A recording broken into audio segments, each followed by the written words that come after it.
அவர் அறிந்திருக்கின்றீர். அலங்கோலங்கள் தெரிந்தும் புரிந்திருக்கின்றீர். எங்கு போக நேர்ந்தாலும் சமூகம் வந்து விழுகிறேன். பிறர் கண்டு சிரித்தாலும் என்னை விட்டு கொடுக்கிறேன்.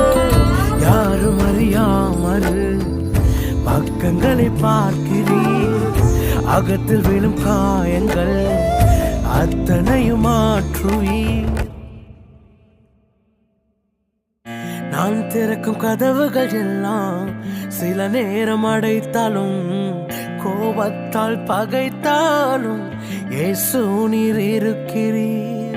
நான் விரும்பும் வழிகளை எல்லாம் சில நேரம் அடைத்தாலும், கண்ணீரால் புலம்பினாலும் என்னை நீர் அணைக்கிறீர்.